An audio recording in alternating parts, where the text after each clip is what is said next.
The camera glides through a high-end boutique, shelves overflowing with pristine bags still wrapped in tissue paper. Dust settles on boxes stacked high against mirrored walls. Some pieces have sat here for months, untouched, unwanted, ignored. The lens captures them one by one. The interlocking G's of Gucci, the monogram canvas of Louis Vuitton, the quilted leather of Chanel, names that once commanded instant reverence, symbols that opened doors and turned heads. Today, they're losing their power. Once, owning a luxury bag meant instant status, a passport into elite circles, a visual declaration of wealth, taste, and cultural dominance. These weren't just accessories, they were identity markers, conversation starters, symbols of having arrived. But something fundamental has shifted. Resale values are plummeting across the board. Collectors are walking away from brands they once worshipped. The mystique that transformed leather and stitching into objects of desire is evaporating before our eyes. How did the giants of luxury fashion fall so fast? We've crunched the numbers, analyzed resale platforms, and studied consumer behavior shifts across multiple markets. What we discovered reveals the anatomy of an industry in crisis, a perfect storm of oversaturation, identity drift, and cultural exhaustion. This ranking reveals the 10 luxury bag brands facing the steepest declines right now. Number 1 will truly shock you. By the end, you'll see the hidden mechanisms behind an entire industry's transformation.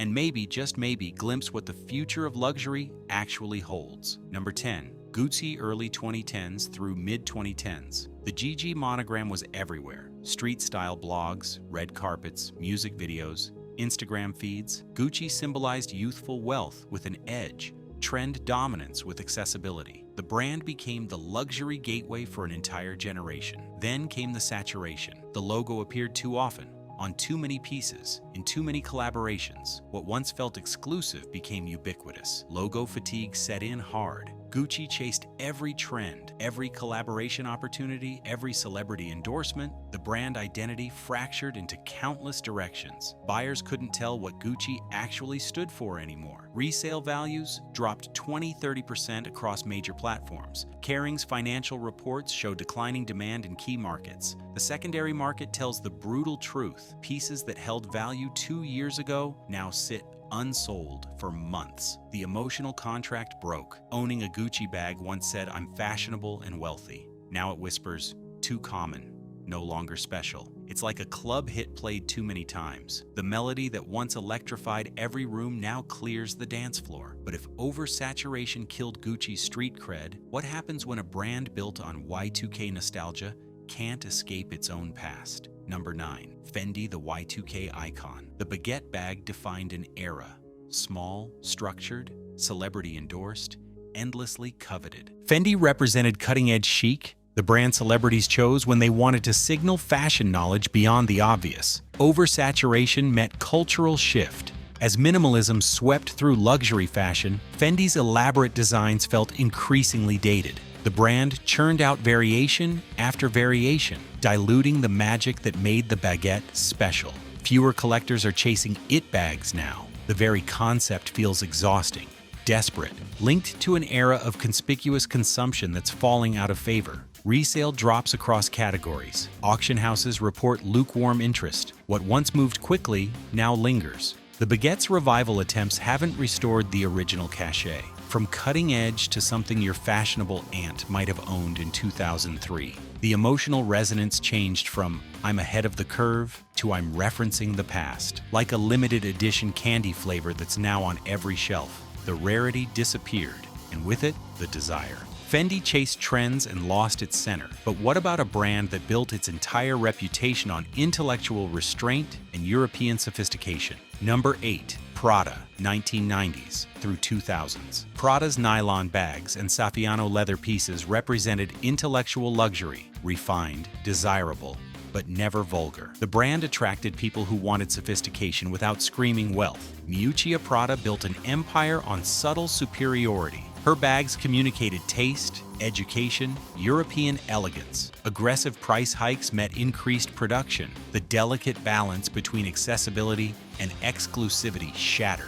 Prada bags appeared too often in too many department stores at prices that felt punitive rather than prestigious, softening demand across markets. Resale platforms show hesitancy. Buyers aren't convinced Prada pieces will hold value.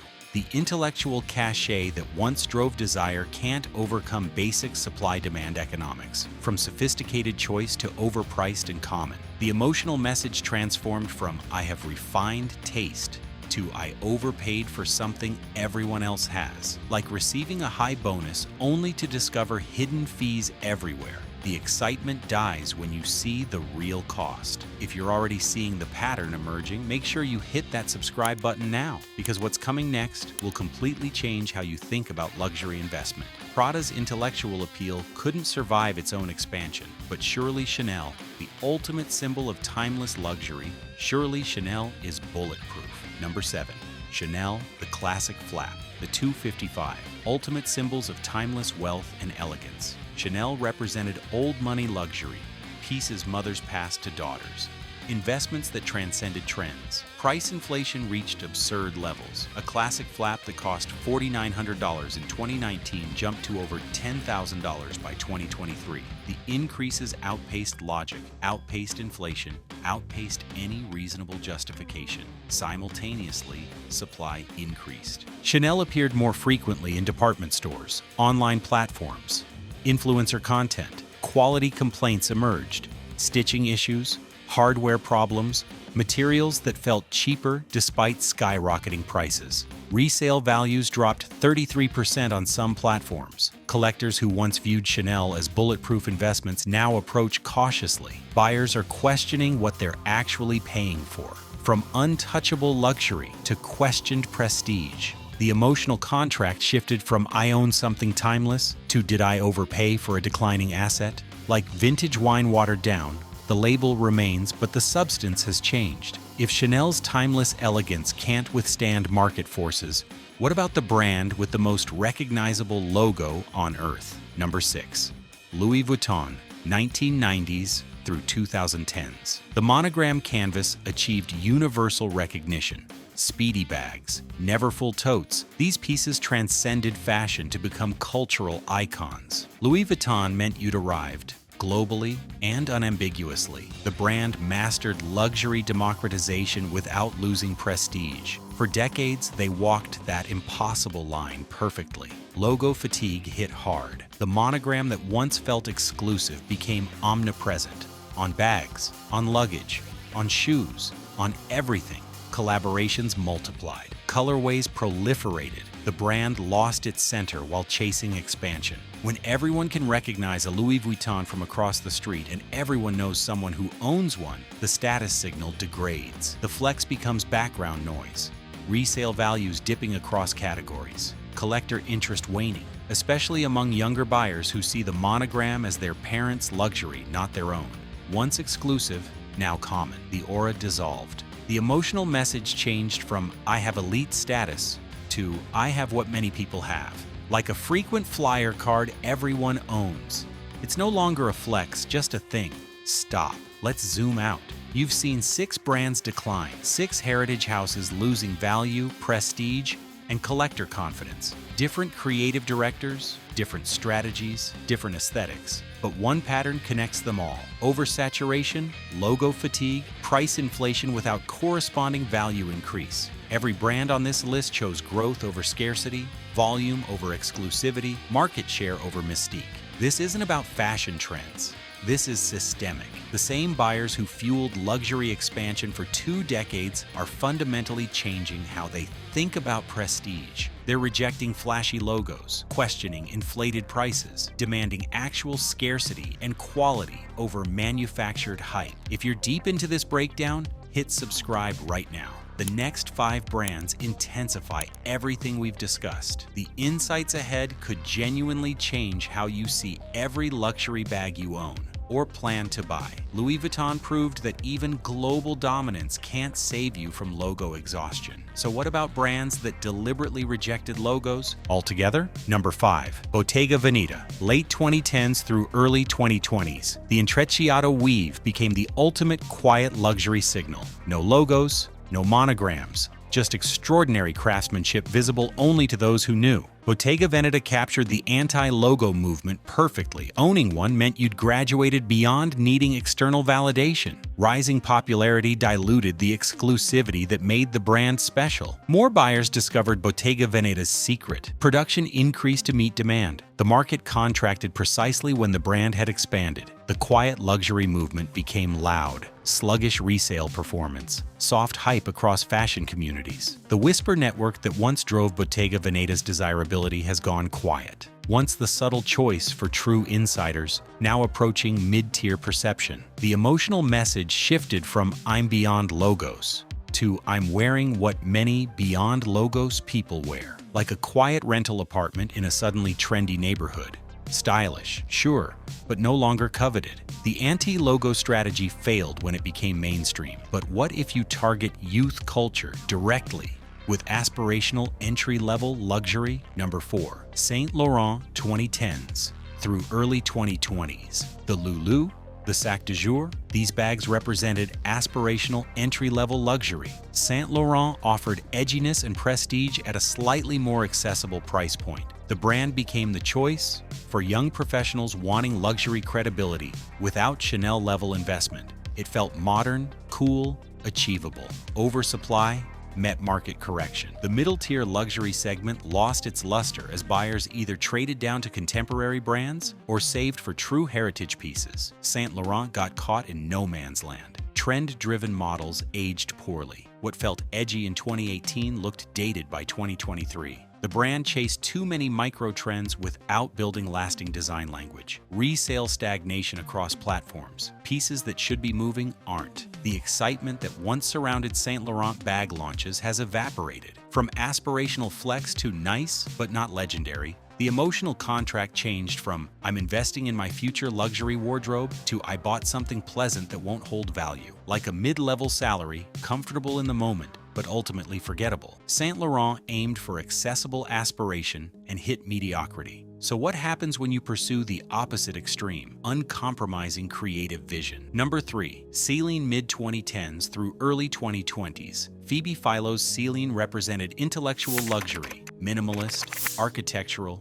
perfectly proportioned. Fashion insiders worshipped these bags. They signaled refined taste, anti-trend sensibility, insider knowledge, creative direction changed. Hedi Slimane took over and transformed everything. The minimalist codes vanished. The cult following felt betrayed. Broader market shifts compounded the identity confusion. The brand lost its soul. In pursuit of commercial viability, resale volatility. Some pieces hold value, others don't. The market can't decide what Celine means anymore. Fashion communities debate whether current Celine bears any relationship to what made the brand special. From intellectual luxury to niche gamble, the emotional message transformed from "I have impeccable taste" to "I'm betting on something uncertain." Like a limited edition album from a disbanded group, niche value to some, but fleeting broader appeal. If this breakdown is reshaping how you see luxury investment, subscribe and stay informed. Because in a collapsing market, information is the ultimate luxury. Celine's fall reveals how fragile cult followings can be. But the next brand, its crash was spectacular, sudden, and rooted in the most volatile foundation of all. Number 2, Balenciaga, late 2010s through early 2020s. The ugly chic aesthetic, the oversized silhouettes, the subversive designs. Balenciaga became the darling of hype culture. The brand cool kids chose to signal fashion-forward thinking. Resale prices exceeded retail. Waiting lists formed. Balenciaga bags represented insider status in streetwear and high fashion communities simultaneously. Trend chasing revealed its limits. Balenciaga pushed further into provocative territory, eventually alienating core customers. Oversupply killed the scarcity that drove hype. Fast fashion aesthetics made the brand feel disposable. Controversies damaged brand perception. The cool factor evaporated almost overnight. What felt subversive suddenly felt try-hard, desperate, exhausting. Resale collapse across categories. Pieces that sold for double retail now sit at steep discounts. Collector confidence shattered. The community that drove Balenciaga's rise has largely moved on. From cool insider status to transient fad. The emotional message changed from "I'm ahead of culture" to "I bought into something temporary," like a crypto coin that soared on speculation, thrilling on the way up, devastating on the crash. Balenciaga's crash makes sense. Hype always burns out.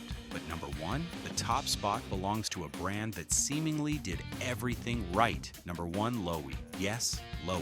The brand that represented modern heritage luxury, extraordinary leather craftsmanship, artistic credibility. The house that seemed to be doing everything right. How is Louis #1 on this list? Recent decade under Jonathan Anderson. Louis became the thinking person's luxury brand. Creative without being costumey. Exclusive without being stuffy. The puzzle bag. The hammock bag. These pieces represented sophisticated taste, appreciation for craft, investment in quality over hype. Louis felt like the answer to every criticism of luxury's other houses. No oversaturation, no logo fatigue, just pure design and craftsmanship. Broader leather goods market contraction hit Louis hardest, precisely because the brand lacked the mass recognition to weather the storm. Product line. Expansion diluted focus. The market shifted, and Louis' position, once perfectly calibrated, became precarious. Craftsmanship alone can't shield against systemic market collapse. As consumers pull back on luxury spending, they cut niche brands first and heritage giants last. Louis' sophisticated positioning became a liability in a contracting market. Slower resale movement, softening demand across categories. LVMH's reports show pressure in the Louis division specifically. The brand isn't failing, but it's falling faster than expected. Once artisanal prestige, now seen as a luxury fashion gamble, the emotional message shifted from "I'm investing in the best craftsmanship" to "I'm betting on a brand that might not have staying power," like a boutique startup, elegant, impressive, but ultimately less stable than established giants. Why? #1, because Louis represents the most important story in luxury right now. Doing everything right doesn't guarantee success when the entire system is imploding. Louis isn't declining because of bad decisions. It's declining because even excellent strategy can't overcome macroeconomic forces, market psychology, and shifting consumer priorities. The rules have changed, and no one knows what the new rules are yet. 10 brands. 10 different stories of decline. One unifying truth: the luxury bag market isn't just correcting, it's transforming fundamentally. Status is no longer guaranteed by logos. Prestige can't be manufactured through price increases alone. Exclusivity dies the moment it scales beyond a certain threshold. Heritage provides insulation, but not immunity. Oversaturation killed Gucci and Louis Vuitton. Price inflation destroyed trust in Chanel. Creative pivots backfired for Celine. Hype collapsed for Balenciaga. Even craftsmanship couldn't save Louis from broader market forces. The resale market tells the brutal truth luxury brands want to ignore. The future favors quiet luxury, executed with genuine scarcity discipline. Minimal logos, timeless design, limited production, actual craftsmanship that justifies premium pricing. But even getting the strategy right might not be enough. Collectors, enthusiasts, and everyday buyers need to fundamentally rethink what investment luxury actually means. If you want to know which brands are primed for a comeback and which are likely to keep falling, hit the subscribe button to check our follow-up analysis dropping next week. You can also drop a comment with which brand shocked you most. We're tracking the quiet luxury survivors, the heritage comebacks, and the wild cards that might define luxury's next era. Because the luxury bag market isn't just crashing, it's reinventing itself.